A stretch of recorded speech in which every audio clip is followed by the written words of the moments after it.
Welcome to the RV Park Mastery Podcast, where you will learn the correct way to identify, evaluate, negotiate, perform due diligence on, renegotiate, finance, turn around, and operate RV parks.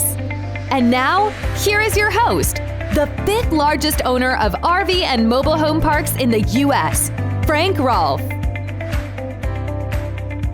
Most lenders and buyers want a good 3 years financials, January through the end of December each year in hand, to see the performance of that RV park prior to buying it. But what happens when your seller cannot provide that information? This is Frank Rolfe with the RV Park Mastery Podcast.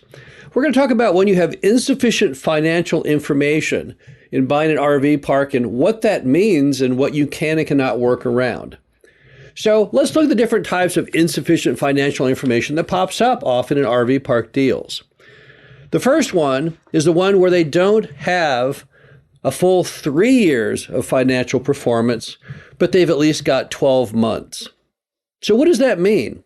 Why would a seller not have 3 years performance, but only 12 months? Well, one option might be they just bought the park and they've only owned it for a year or a little more than a year. So there's one item.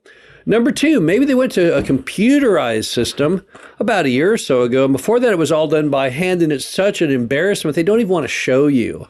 I've seen financials frequently in the past where people wrote in a purple crayon what their numbers were, and they know that you won't be impressed or swayed by that. So sometimes they only want to give you 12 months because that's the only 12 months they have since they started doing professional accounting on the RV park. So what happens when you don't have a full 3 years? Can you still get the loan? Well, it's going to come down to, of course, the appraiser and the lender's opinion. Now, many lenders and appraisers will let you get by with just 1 year operating performance. It's not ideal. Most lenders like to see 3 years and then get the average of those three as far as net income to have a better idea day in, day out how that RV park can perform. And when you give them only 1 year, they say, well, that's not enough data. That only tells me about just that 1 year, but what about the year before that? How do I know it just didn't have really good occupancy and a whole lot of luck in 1 year and the other 2 years it was a disaster? And that is a concern. Now, of course, the good news is of all the years they have the most recent year. So that would tend to give you an idea that particularly in a post-COVID America, this RV park is still hitting decent numbers. But the bottom line is when they have that kind of insufficient information, that you can often work around that. So that one is not often fatal as far as doing your deal. Now, the next style you get is when they have no records at all. They want to sell you the RV park and you say, let me see the financials. And they say, I don't really have any. Now, where do you see that the most frequently? Well, you see that very, very frequently in cases of REO, where RV parks that have failed and got into foreclosure, and therefore the financials are now part of the bank, and the hostile mom and pop borrower never gave them any financial data, just said forget it, or maybe they never had any, and that's the reason that they went broke. As a result, when you buy a property that's had some kind of financial issue from typically a lender or a broker representing a lender with a property in REO, then they may not have any financials at all. Now, can you buy a property like that? Well, it all depends. You're going to have to get a really good price on it because you've got a lot of risk when you don't have any financials. And when those kind of properties go to auction, as they frequently do with no financials, you never get a very high price. And that fully comes with that territory of when you have insufficient numbers. But yet you can still buy them. But can you really get a loan on them? Well, again, if you buy it really cheap, that bank, that appraiser may be comfortable enough, even though they don't like it, to extend you debt simply because they think you're getting a real bargain on it.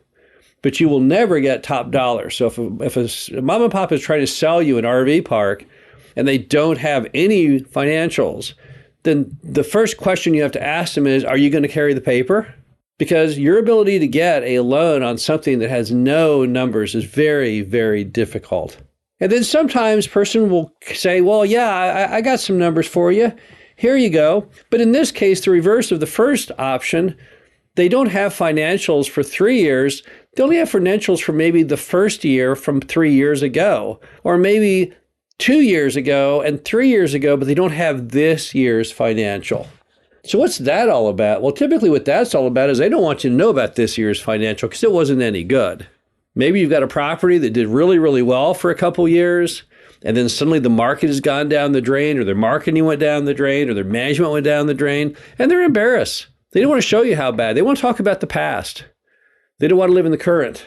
So does that work for you as a buyer? No, that's probably the worst possibility when it comes to financials, because that's really troubling. When someone says, yeah, here are my financials, and they're missing the last 12 months, it sends an immediate message to everyone, the bank, the appraiser, and you as the buyer, that something funny is going on.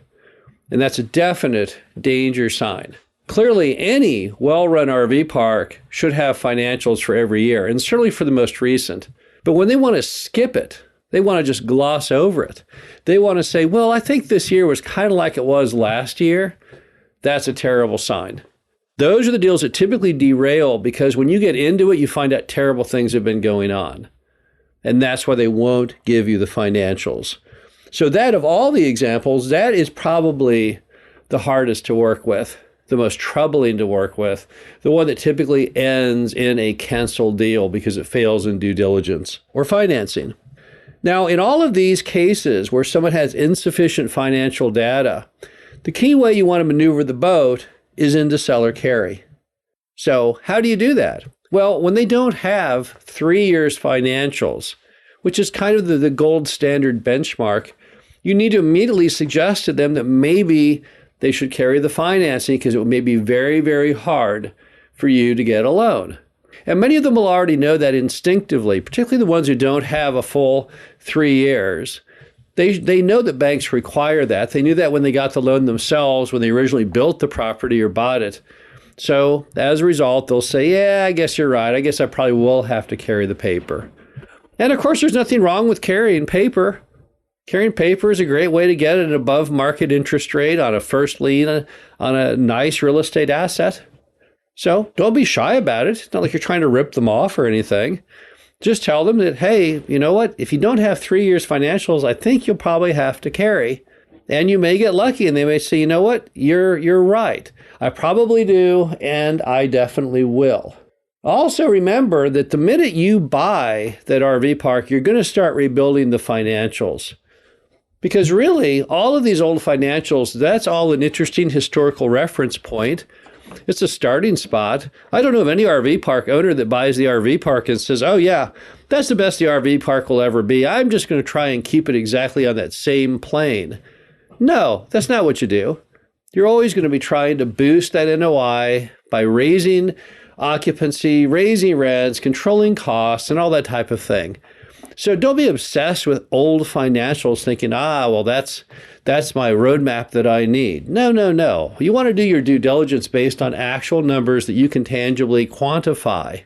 So those financials are important for banks and for appraisers, but they're really not that vital for you as the buyer because you're going to rebuild that P&L from the ground up. You can't just trust mom and pop's old numbers because those numbers are not going to be the same numbers that you're going to utilize when you take over.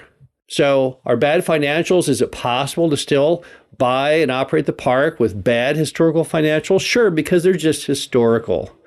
They're not really forward-looking. They're not going to show you the future. They're not going to be your roadmap to success. All they are there for is a tool to allow you to get a rough idea of how mom and pop did, and typically just to get a loan. The bottom line to it all is that there are many, many deals out there that are bought and sold every year with insufficient financial information. Of course, life is much easier when you have it, but it's not the end of the world when you don't. This is Frank Rolfe, the RV Park Mastery Podcast. Hope you enjoyed this. Talk to you again soon. Thank you for listening to the RV Park Mastery Podcast. Be sure to visit us at www.rvparkmastery.com, where you can learn the correct way to identify, evaluate, negotiate, perform due diligence on, renegotiate, finance, turn around, and operate in RV parks.